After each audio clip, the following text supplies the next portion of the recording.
Profesor tutor de Contratos y Derecho Comercial de Salta, presidente del Instituto de Derecho Civil y miembro del Instituto Argentino del Derecho del Consumidor. Muchas gracias. Buenas noches.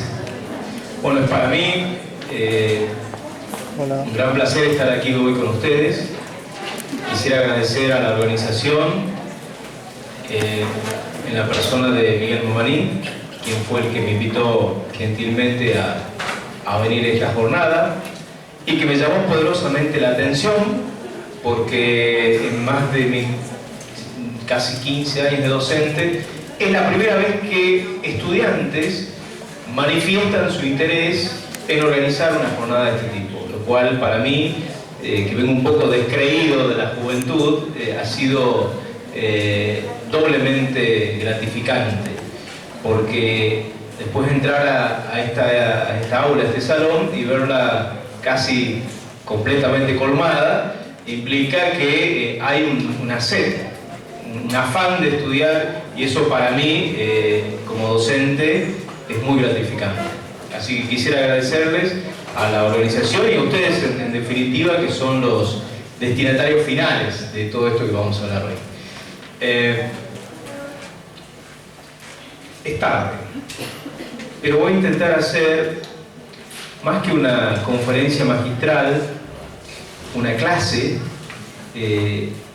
divertida, pero sin intentar perder el rigor académico que esta alta casa de estudios lo merece. Aparte también integro la asesoría legal de la Universidad Nacional de Jujuy, que no se dijo también en mi currículum, pero para mí es un gran placer estar con ustedes. Y es doctorando, no es doctorado todavía, me falta presentar la tesis. Pero bueno, muy bien. Me voy a tomar unos minutos, si me permiten,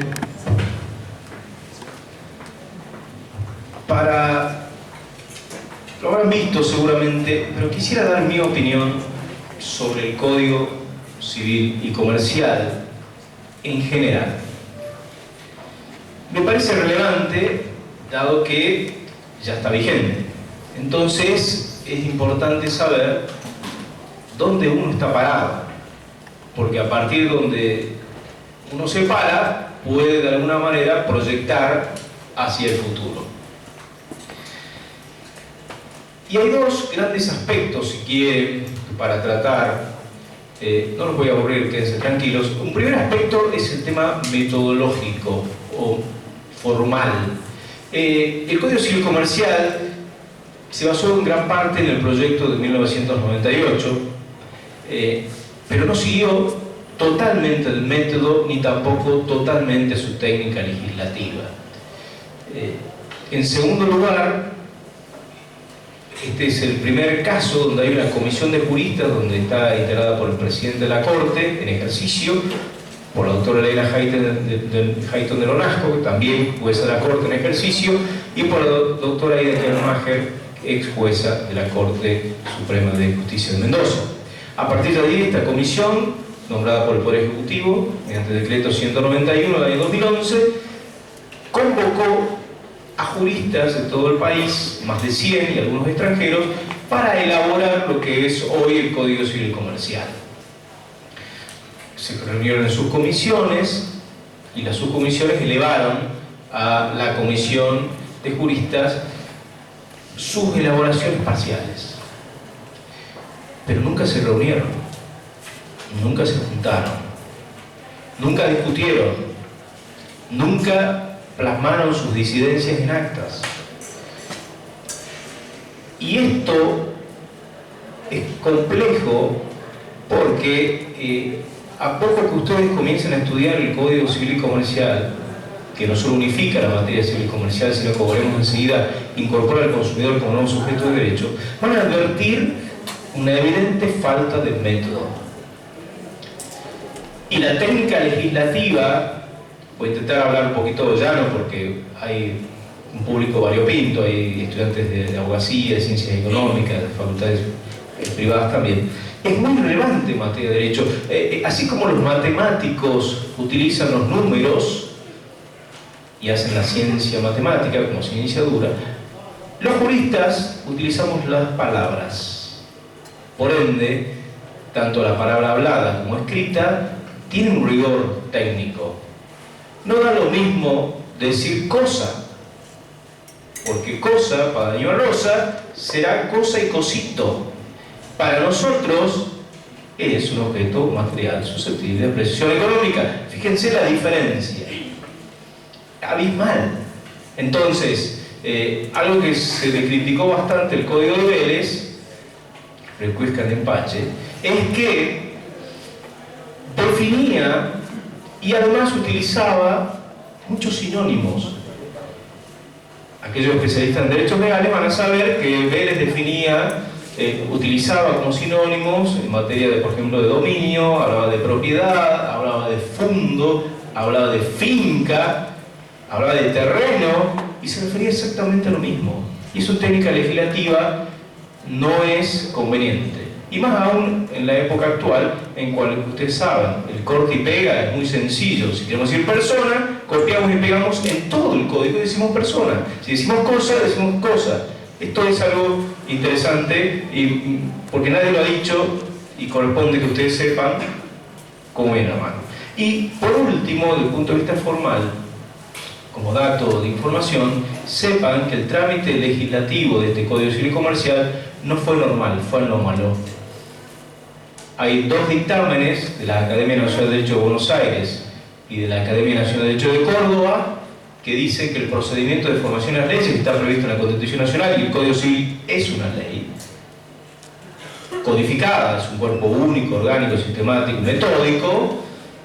No ha seguido el trámite constitucional para ser ley vigente. Sépanlo, ingresen, busquen en Google Academia Nacional de Derecho de Buenos Aires de Córdoba y van a bajar tranquilamente los dos dictámenes. Entonces, esto sépanlo. Pero yo no, y esto como una cuestión previa, no me paro aquí porque hay dos sectores, así como hay una grieta en el periodismo, hay una grieta también en materia jurídica. Los que están y los que no estuvieron. Los que están, o los que estuvieron, dicen que el Código Civil Comercial es un monumento jurídico. Son, como dice Moisés Panet, el lado de los adulones o corifeos, que porque participaron en 5 artículos, creen que los 2671 son una pinturita. No, no es así. Pero tampoco estoy del otro lado, de los que dicen que todo está mal, de que nada sirve, y que en rigor es un mamarracho. Tampoco estoy de ese lado. Estoy en el medio. Como decía Aristóteles, in medio virtus, me pongo y me paro en el medio. Lo que está bien, lo que está mal, está mal. Y le guste a quien le guste, porque soy más, como decía el filósofo, soy más amigo de Platón, soy amigo de Platón, pero soy más amigo de la verdad. Entonces, lo cortés no quita lo valiente. Y en segundo lugar, ya en el aspecto sustancial, lo divido en dos partes. La parte patrimonial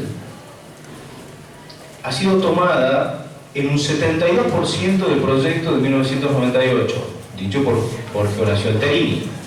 ¿Y por qué 72%? Y no más, por una sencilla razón, porque se han incorporado 30 artículos en materia de defensa del consumidor y además se han incorporado nuevos derechos reales, como por ejemplo los conjuntos inmobiliarios, countries o barrio cerrado. Por eso es 72. Si sacamos esos artículos, claramente estamos arriba del 90%.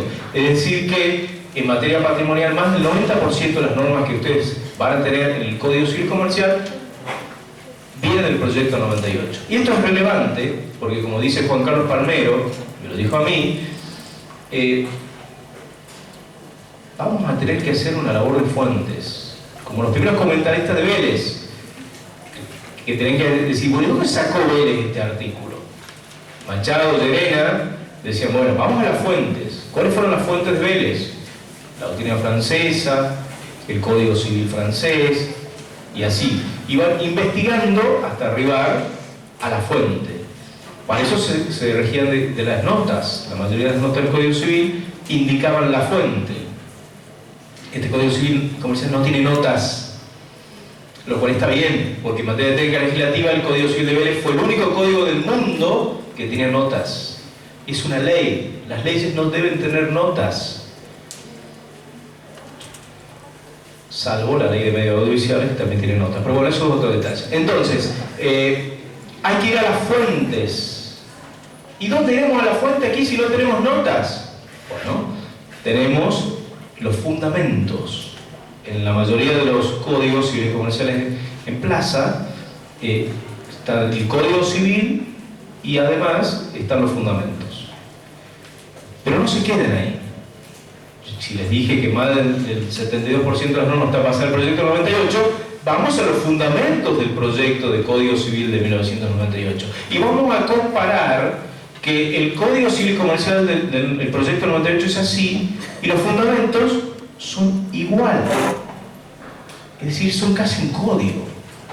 En cambio, los del Código Civil Comercial, la ley es así y los fundamentos son así. Entonces, les doy este dato, búsquenlo en Google, pueden bajar los fundamentos del proyecto 98 y ahí van a tener mucha más doctrina e idea de dónde vienen las fuentes de cada una de las normas. Pero les decía que había cosas que me gustaban y otras que no, entre las que me gusta está la materia que dicto, contratos, y la relativamente menos criticable hacia incorporar al consumidor como un sujeto de derecho, también me parece relevante.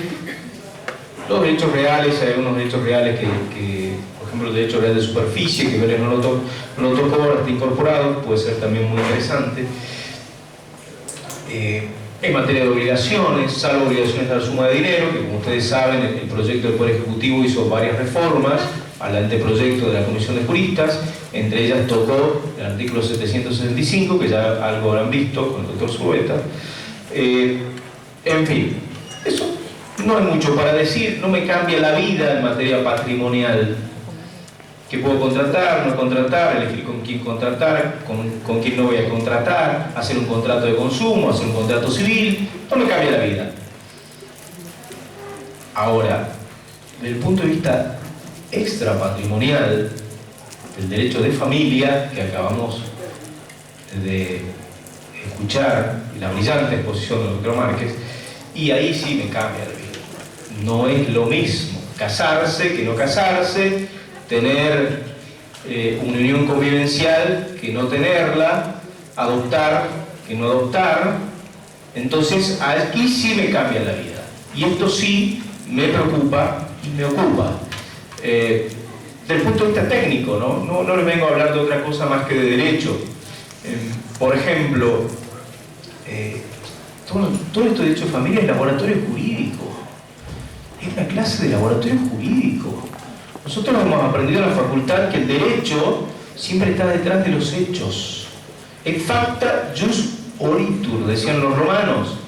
El hecho precede al derecho y del hecho nace el derecho.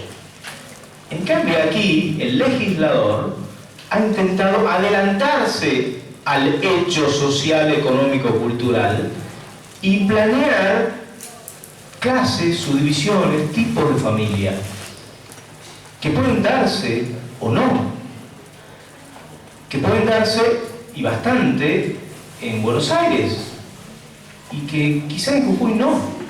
Por ejemplo, desde el año 2010 hay una encuesta que desde que se sancionó el matrimonio igualitario, más del 30% de los matrimonios igualitarios se celebraron en la Ciudad de Buenos Aires. Está en el ranking número 1. ¿Sabes dónde está Jujuy? 18. Entonces, ¿este Código Civil Comercial en materia de familia no será para Buenos Aires? ¿No será para la Ciudad Autónoma de Buenos Aires? Y el Código Civil es para, desde La Quiaca, desde el primer pueblo originario hasta Ushuaia. No es para la Ciudad Autónoma de Buenos Aires. Y justamente lo que se le criticó al proyecto del 98, que había sido elaborado por 5 juristas y la mayoría de la Ciudad de Buenos Aires. Este código, en cambio, es una obra colectiva. Dicen que es una obra federal, y sin embargo, en materia de derecho de familia, la verdad, el autor me dejó pasmado. Tampoco me gusta, por ejemplo, esto de la derogación del orden público menguado. Fíjense que si ustedes quieren comprar dólares no pueden, si quieren cambiar el sexo pueden. No, en serio, es así. Vayan a comprar dólares. ¿Pueden comprar dólares? ¿Están habilitados para comprar dólares? ¿Y dónde está la libertad de contratar, que yo voy a hablar enseguida? No existe. Van a cambiar el sexo 15 minutos. Es así.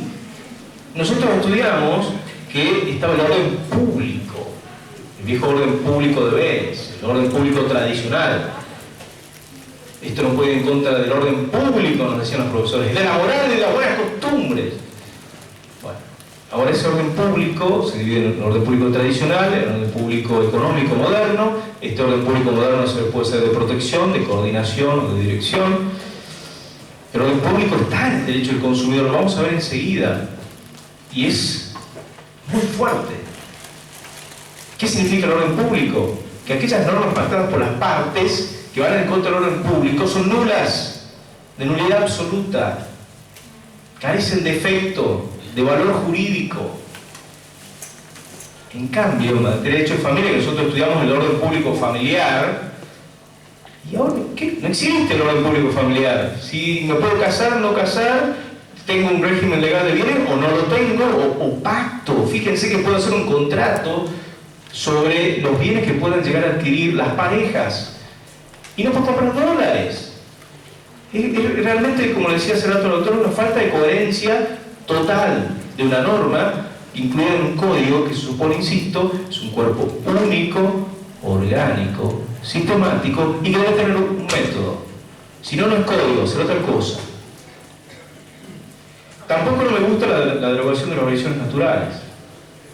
Don José Espanés, que escribió un libro, Obligaciones Naturales de Deberes Morales, y que es, diría, el fan número 1 de Vélez Sarsfield, anda que capa caída. Porque antes nosotros estudiamos las obligaciones civiles, que tienen acción judicial, las obligaciones naturales, que se mezclaban más con el deber moral, pero también distinguíamos el deber moral del jurídico. El deber jurídico tiene, si bien no tiene acción, una vez cumplido el pago es irrepetible. El deber moral queda dentro de la conciencia. No tiene ni siquiera, o quizás podría tener en algunos casos, una repulsa social. Bueno, se han derogado las obligaciones naturales y el matrimonio ni siquiera deber jurídico tiene uno solo, deber alimentario. Puede cohabitar o no cohabitar, ni siquiera es un deber moral.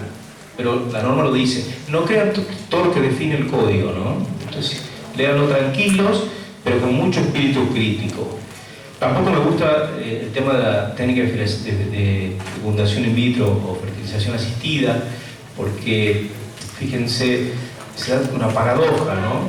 Cuando en la técnica de fertilización asistida, cuando sea persona, varón o mujer, esa persona no va a conocer su origen, no va a poder conocer quién es su padre biológico. Sin embargo, si ustedes son hijos o nietos desaparecidos, tienen esa posibilidad. Miren qué contradicción normativa. Tampoco, bueno, hay un montón de cosas más, pero no quiero detenerme. En conclusión, espíritu crítico. El Código Civil y Comercial está vigente, hay que estudiarlo, hay que aprenderlo. Esto me parece buenísimo, porque ustedes y yo volvemos prácticamente a partir de cero. Y los abogados, que no creían que iba a salir el código, y ahora están más en problemas que ustedes, porque ustedes tienen la oportunidad de aprender una nueva norma comparándola con la segunda. Ellos ni siquiera se han pensado, o se han puesto a pensar en que esto podía ser ley. Bueno, dicho esto, pasemos un poquito a lo más interesante, que es el tema de mi charla de hoy, que es el Código Civil y Comercial, pero en el aspecto del derecho de defensa del consumidor, que, como les dije en su momento, es uno de los aspectos o partes del código que realmente a mí me interesa, porque vengo hace bastante dedicándome al tema, pero además porque tiene implicancia práctica. El derecho del consumidor es el derecho civil del siglo XXI.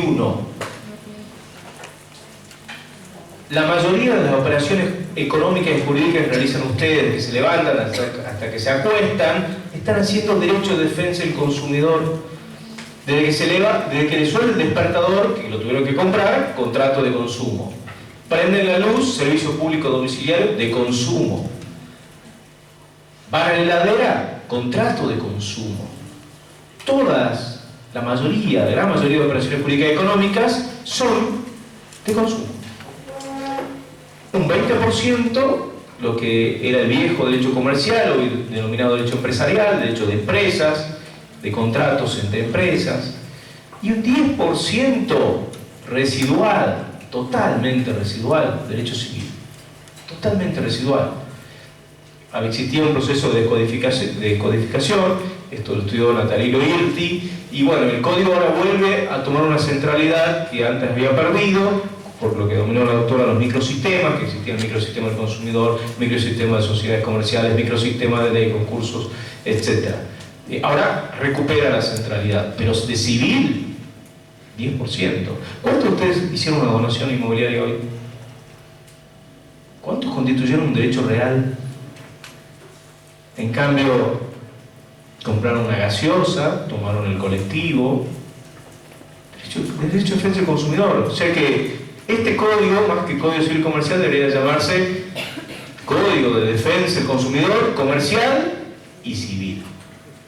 Es cierto, los civilistas son los que más nos hemos dedicado al derecho de defensa del consumidor. Yo me fui de derecho civil porque no quería estudiar más esto de boleto de compraventa, la permuta, la donación, contrato oneroso, renta vitalicia, contrato de juego y apuesta. ¿Quién ve esa cosa? En cambio, el derecho del consumidor es divertido, muy divertido, como lo veremos enseguida, y gracias al derecho de defensa del consumidor, que ahora está en el Código Civil Comercial, y he vuelto a las fuentes. Como dice mi amigo Gabriel Stiglitz, el derecho de defensa del consumidor nos ha hecho volver al Código Civil. Y esto también es muy interesante. Se me clavó. Ley de Murphy, puede fallar. Por eso yo usualmente no uso PowerPoint, pero bueno, la organización me lo pidió y gentilmente accedí.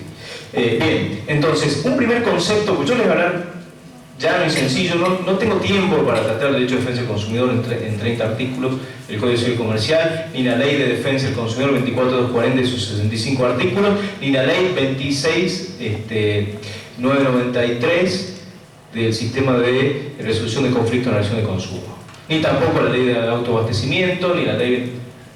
Vamos a hablar del ABC del régimen de defensa del consumidor, es decir, de la relación de consumo, como estaba definido en el artículo 3 de la Ley de Defensa del Consumidor, 24240, como el vínculo jurídico entre un proveedor y un consumidor. Entonces, para ingresar al derecho de defensa del consumidor tenemos que saber previamente qué es la relación de consumo. A mí me gusta analizar un poquito la historia brevemente. El derecho de defensa del consumidor, como ustedes saben, tuvo un parto bastante complejo en la República Argentina. Hasta que el año 93 se sancionó la Ley 24240, seguí siendo un anteproyecto de los desaparecidos Atilio Alterini, Roberto López Cabana, y no desaparecido Gabriel Stiglitz, que por eso se dice de alguna manera que fueron los padres fundadores del derecho de defensa del consumidor, porque trajeron toda esta amplia temática moderna, sistemática y progresista en algunos temas a el derecho viejo de Vélez, esto que le mencioné hace un momento. Pero nació primero protegiendo a las personas físicas, ustedes y yo. Esta primera etapa comprendía, por ejemplo, caso de los medicamentos o alimentos de primera necesidad, porque ya lo veremos enseguida, si hay estudiantes de ciencia económica, que el consumidor tiene su fundamento en una noción económica, que entonces allí van a estar prácticamente nadando como patos en el agua, porque ustedes saben que esta ciencia económica, o mejor dicho, el arte de la escasez, tiene fundamentos muy importantes para el derecho.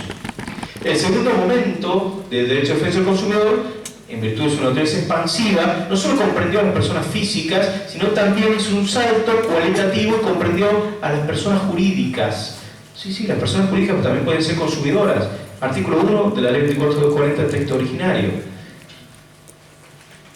porque se buscaba de alguna manera proteger también, porque el Código Vélez no lo hacía, pues no tenía una ley de condiciones generales de contratación, por ejemplo, ni cláusulas abusivas, proteger también al pequeño comerciante, a la pequeña sociedad. Como yo, cuando enseño en clase, digo, bueno, ojo, la sociedad comercial es una vestimenta jurídica, pero no será lo mismo, por ejemplo, hablar de la Shell en Holanda, con la reina máxima del presidente del directorio, que tiene un poder de negociación económico, jurídico y técnico relevante, que abre una sucursal en Argentina, y esa sucursal en Argentina negocia con la estación de servicio de la esquina. Ambas son personas jurídicas conforme a nuestro ordenamiento societario. Ahora, no es lo mismo. Tenemos la Shell y tenemos una sociedad anónima, Eugenia, de 2 personas. Ahora es una, porque se ha aceptado la asociación personal, y no tienen la misma capacidad técnica, jurídica y económica.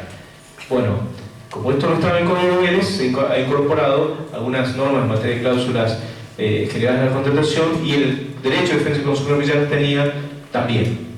Y el tercer momento, que era el momento previo a este Código Civil y Comercial, que era, no solo comprendía al consumidor, persona física o persona jurídica, sino también comprendía al subconsumidor, o al consumidor fáctico, o al usuario, o al bystander, o consumidor expuesto, que decían.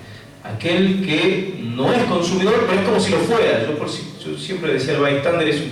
Creo que en materia contractual están los contratos y los cuasi contratos. Bueno, acá hay un consumidor y un cuasi consumidor. No es consumidor, pero bueno, es consumidor en algunos aspectos en materia preventiva y reparatoria. Bueno, les decía esto de la economía. Esto es relevante. En el año 1962, JFK,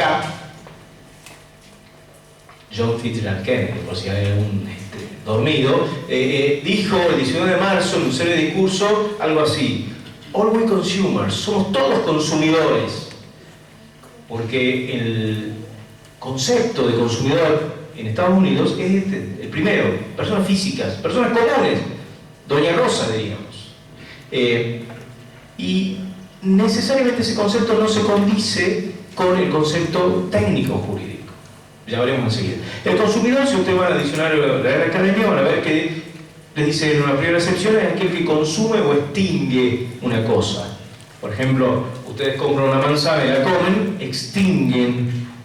La manzana deja de existir, pasa por su boca a su aparato digestivo, y después ya saben lo que pasa. Pero bueno, ya se fue, ya no es más manzana, se acabó. Bueno, esa no es la noción que nosotros utilizamos una segunda acepción, que es aquella, ¿no?, de utilizar comestibles o ropa de vestido, que es la primera, lo que vieron la propaganda de alimentos de primera necesidad. Bueno, ¿qué es lo que tenemos que hacer nosotros? Consumir. Si no comemos, nos morimos. Y bueno, esa es una primera acepción económica, y se dice que el consumidor es aquel término o final del circuito de producción, comercialización o distribución. Bueno, el consumidor es el último eslabón de la cadena de producción y comercialización. Es aquel que concluye con el proceso. A diferencia, por ejemplo, de la empresa o del empresario que compra bienes o servicios para luego transformarlos y a partir de allí hacer un producto. Bueno, el derecho de defensa del consumidor luego, en el año 94, siguiendo el artículo 51 de la ley de la Constitución española del 78, incorpora el artículo 42 de la Constitución Nacional al derecho de defensa del consumidor como derecho de tercera generación. Primero tenemos los derechos de primera generación, son los derechos civiles, políticos, los derechos de segunda generación económicos sociales, y los derechos de tercera generación por lo general se comparte la idea que son derechos de defensa del consumidor del medio ambiente. Entonces el derecho de defensa del consumidor es mucho más importante que el Código Civil. Está en la Constitución Nacional como un derecho de tercera generación, artículo 42, y que define los ciertos derechos en la medida que se verifique o se perfeccione una relación de consumo. Entonces se ve que es importante saber qué es una relación de consumo. ¿Y qué es una relación de consumo? Si tuviera el PowerPoint lo podían ver tranquilos. pero no tenemos. Entonces, Farina decía que la relación de consumo es todo aquel antecedente o consecuente de esta entrada cadena de comercialización o producción de bienes o servicios que busca satisfacer una demanda. Y esta definición totalmente genérica, en algunos casos hasta ambigua, quiere decir que la relación de consumo es un género que comprende especies, por ejemplo, al contrato de consumo, pero también a otras situaciones en las cuales el consumidor no ha contratado y sin embargo tiene también protección del ordenamiento jurídico constitucional. Por ejemplo, ustedes pueden ingresar al supermercado EA, ingresan, compran un café y salen. ¿Qué han hecho? Han celebrado un contrato de consumo. Ahora, compliquemos el ejemplo. Ustedes ingresan casi a BEA, se abre la puerta, justo 5 minutos antes se había limpiado el salón, se resbalan y se caen. No compraron nada todavía. Sin embargo, para el régimen de defensa del consumidor también son consumidores en sentido amplio y por tanto tienen la protección del ordenamiento constitucional y legal. Otro ejemplo, usted está en su casa viendo una propaganda, una publicidad esta que pasa en televisión, estas de reduce fast, tomen 30 días y va a estar... Bueno, ven la propaganda, compran el producto, lo utilizan 30 días y los 30 días no pasó nada. Publicidad engañosa. Bueno, la publicidad engañosa también estaba incluida en el artículo 1 de la defensa del consumidor, donde está el famoso expuesto. Ustedes no compraron nada, pero están en una situación potencial de peligro y entonces también nos protege el derecho de defensa del consumidor. Bueno, ¿y quién es el consumidor entonces? El consumidor, según el artículo 1 de la defensa del consumidor, su régimen anterior, habla de persona física o jurídica que requiere o utilice un bien o servicio con carácter oneroso o gratuito como destinatario final o de su grupo familiar o social. Ese es el concepto técnico de consumidor. Por eso les dije, no cualquier es consumidor, tiene que ser una persona física que adquiera un bien o un servicio a título oneroso o a título gratuito con destino final. Si se dan esas condiciones, esos requisitos, ustedes serán consumidores. Si no se dan, no serán consumidores. Y si no serán consumidores, ¿que están desprotegidos? No, tienen el Código Civil y Comercial que los protegía. Bien. Pero además del consumidor que celebra un contrato de consumo, una compra-venta, una prestación de servicios, estaba el usuario. Y el usuario, había usuario general y usuario específico, si quiere. El usuario general es aquel que utiliza cualquier servicio, se sirve de cualquier servicio. Y aquí es amplísimo, son numerosos los ejemplos. Hay servicios bancarios, servicios de seguro, servicios de hospedaje o hotelería, cualquier servicio. Todo está incluido en la voz técnica de servicio del artículo 1 de la ley 24240, que también está replicada en el artículo 1092 del Código Civil y Comercial. Es decir, no le estoy hablando de historia, le estoy hablando de derecho actual y vigente. Entonces tenemos el usuario en general, que ha seguido el Código de Defensa del Consumidor de Brasil, y hay un usuario particular, que era el usuario de servicios públicos domiciliarios, que en una primera, que estaba también regulado en la ley 2440, por ejemplo, el servicio de luz eléctrica, de gas natural, de telefonía fija, que también tiene una regulación especial de defensa del consumidor, el artículo 19 siguientes, pero no se olvide que siempre hay servicio general. Después había otra categoría. Ahora funciona. Bueno, ahí está más o menos lo que yo les dije.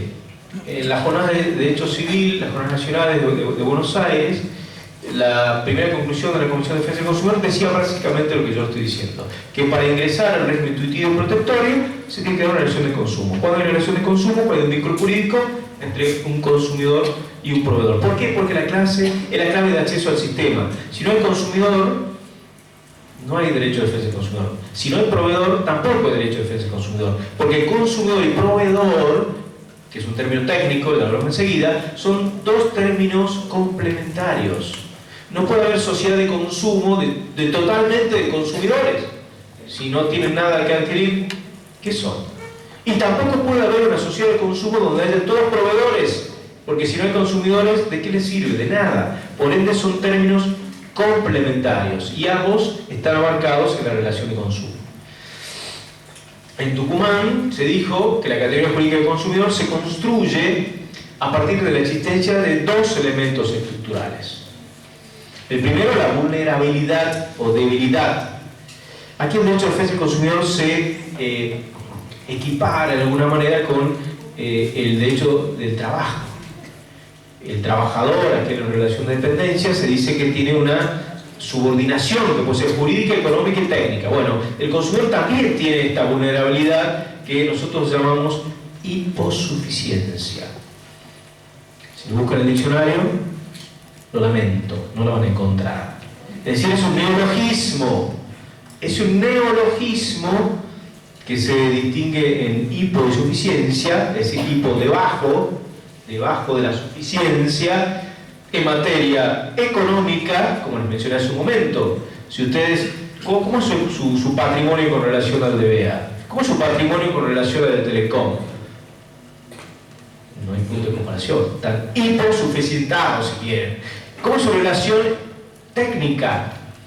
Si usted tiene algún problema, tiene que recurrir a un abogado que sepa derecho, civil y comercial, nuevo, y Vega le va a contestar con un estudio jurídico de 40 abogados. 40, uno. Están también hiposuficientados en materia jurídica. Y además, hay una falta de coordinación, una desproporción en materia de información. Por ejemplo, si ustedes compran cualquier producto, el que quieran, que se venga a la cabeza, y van a la parte de atrás, van a ver, este producto contiene tantos elementos, porcentuales, está autorizado. Ahora, usted no tiene ni idea de lo que dice ahí. También hay una hiposuficiencia en materia de información. Bueno, entonces, la categoría se construye con vulnerabilidad o debilidad, en esta hiposuficiencia que les mencioné, y segundo, destino final. Por eso lo hablé desde hace un momento de la relación económica. El consumidor, acuérdense, es el último eslabón de la cadena de comercialización y producción de bienes o servicios. Para la ola diría el último eslabón del tarro, bueno. Pero tiene que utilizar esos bienes con destino final. Y si se dan ambos elementos, la vulnerabilidad y el destino final, serán consumidores y tendrán acceso al sistema.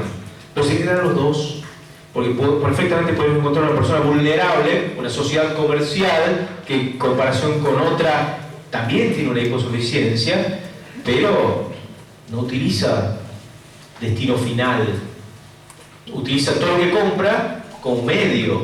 Por ejemplo, una concesionaria de automóviles se vale de las autopartes para realizar el producto final, que es el coche. El que compra el coche, el automóvil, es el consumidor. No será consumidor el intermediario, porque para eso tiene el derecho empresario que lo defienda si puede. Pero nosotros nos ocupamos de la persona del consumidor. Se tienen que dar los dos. Esto es importante porque hay desviaciones en materia doctrinaria. Dice, bueno, pero el pequeño empresario y es persona física, también, bueno, sí, adquiere productos como intermediario. Por ejemplo, yo compro una fotocopiadora o compro un auto en uso de remis. Perfecto, todo bien, pero no serán consumidores. Tienen todo el derecho civil y comercial que lo defiendan, pero no serán consumidores. El derecho de defensa del consumidor es para personas específicas, vulnerables, especialmente vulnerables. Otra conclusión, también de Tucumán, que aquí está lo que les mencioné en su momento. La tutela del consumidor abarca 4. Quien adquiere bienes o servicios con destino final, sea a título gratuito o oneroso, que es el consumidor en sentido estricto. Algunos lo llaman aquel consumidor directo, otros lo llaman el consumidor contratante. Es el que perfecciona el contrato de consumo. Compra una gaseosa, compra una entrada para ir al cine, lo que sea. Ese es el primer consumidor en sentido estricto, si quiere. Después tenemos quien utiliza bienes o servicios con destino final. sin ser parte, yo lo puse de un contrato de consumo. Este es el caso del usuario que les mencioné hace un momento, que puede ser un invitado o un familiar. Supongamos que yo compro una computadora, compro la PlayStation para mi casa, yo soy consumidor jurídico, yo contraté, yo pagué.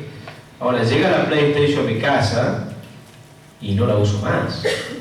La usan mis hijos, que no celebraron el contrato, pero son usuarios. En tercer lugar está el sucesor particular, los derechos adquiridos por el consumidor originario. Esto está previsto también, el caso de, ahora se prevé como consumidor también aquel que compra cosas usadas, antes solo comprendía cosas nuevas. Y después los famosos sujetos expuestos con la relación de consumo, que son aquellos que, sin ser parte de la relación de consumo, sin embargo, tienen algún tipo de daño y también aparece el derecho de defensa del consumidor para defenderlos. Lo que alguna doctrina, siguiendo al derecho anglosajón, denomina como bystander. Lo van a sentir nombrar y ver en algunos escritos y comentarios al Código Civil Comercial. Bien. La tercera conclusión. Las personas jurídicas son en principio consumidores en la medida que se den los presupuestos antes señalados.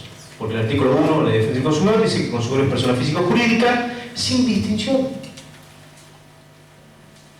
Nosotros hicimos una ponencia a las jornadas de Tucumán diciendo, ojo, no todas las personas jurídicas. El espíritu del derecho de defensa del consumidor, como dice Gabriel Stiglitz, está ligado necesariamente a la persona física. Así es en el derecho anglosajón, así es en la Comunidad Económica Europea, Unión Europea. Sin embargo, en el derecho latinoamericano, Argentina, Uruguay, Brasil, Paraguay, Perú, Colombia, todos aceptan pacíficamente que el consumidor también puede ser una persona jurídica. Alguna vez pregunté a un jurista, ¿y por qué esto es así? Y me dijo, el famoso corte y pega. O sea que ven qué peligroso que es el corte y pega. Sin embargo, nosotros interpretábamos que no todas las personas jurídicas, solo aquellas personas jurídicas que carezcan de fin de lucro. Por ejemplo, una asociación civil, por ejemplo, una fundación, podrían llegar en principio a estar incluidos como consumidores. No una sociedad comercial. La sociedad comercial tiene un fin de lucro, y tiene fin de lucro y ya deja de ser consumidor. Bueno, el Código Civil y Comercial y la Ley 2440 no han tomado esta postura minoritaria, pero bueno, en principio son personas jurídicas. Bueno, el método, les dije que lo más criticable de todo el Código Civil y Comercial está en el método. Fíjense que los proyectos anteriores no tocaban esta cuestión del método. ¿Por qué? El proyecto del 87 no tuvo nada que ver el consumidor, porque prácticamente no teníamos ley, era todo materia doctrinaria. Los dos proyectos del 93, de la Comisión de Juristas del Poder Ejecutivo, tampoco tocaron el derecho de defensa del consumidor porque recién se legisló en ese año la 2440. El proyecto del 98, ya habían pasado 5 años, tampoco incluyó al consumidor. Por un lado, porque nuestra materia todavía estaba infiere, si se estaba en desarrollo, pero por otro lado dijeron, miren, el Código Civil Comercial es el macrosistema, el derecho de defensa del consumidor es el microsistema. Entonces, no es conveniente que el microsistema esté en el Código Civil y Comercial, lo dejamos afuera. ¿Explicaron por qué? Fundamentos. Podemos estar o no de acuerdo, pero fue así. Sin embargo, el Código Civil y Comercial, a pesar de que siguió el proyecto del 98, incluyó el derecho de defensa del consumidor. ¿Por qué? Porque pasó mucha agua bajo el puente. Si les dije hace un momento que el 70% de las operaciones económicas que ustedes realizan y jurídicas son derecho de consumo, y si el derecho de consumo o derecho de consumidor es el derecho civil del siglo XXI y no podía estar afuera del Código Civil y Comercial. Sobre esto no es pacífico porque en derecho